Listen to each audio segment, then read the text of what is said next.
Hello everyone, welcome back to TNV Academy, your trusted source for ISO and compliance learning. If you are new here, don't forget to subscribe for more expert content.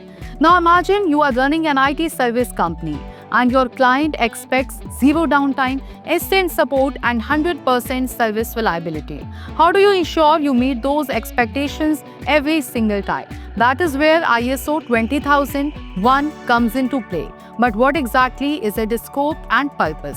Let's break it down in today's session.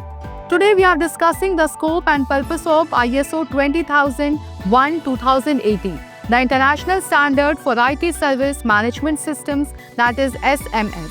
Understanding the scope helps you know who this standard is for. Understanding the purpose tells you why you should implement it.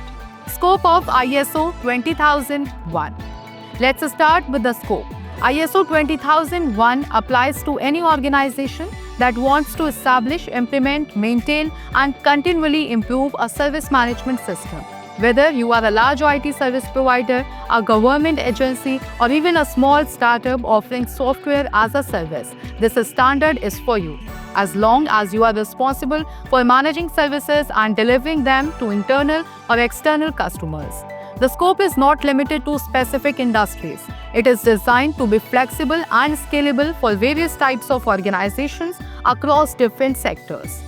Purpose of ISO 20001. Now, what is the purpose of this standard? The main goal of ISO 20001 is to ensure that IT services are planned, designed, delivered, and improved in a consistent and controlled manner. It provides a framework that focuses on enhancing customer satisfaction, improving service performance, managing risk, and service continuity.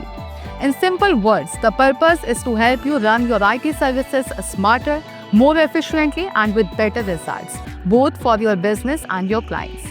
Real-world relevance. Think about companies that run data centers, IT help desks, managed services, or software platforms. If their services go down, their customers face losses. ISO 20001 ensures that these services are dependable and proactively managed, minimizing downtime and maximizing trust. So to summarize, we can say that the scope of ISO 20001 is broad and inclusive, covering any organization offering IT services, and its purpose is to bring professionalism, structure, and improvement to the way those services are managed. If you found this session useful, hit like, subscribe, and tap the bell icon so you never miss a lecture from TNV Academy. Thanks for watching, and I will see you in the next video.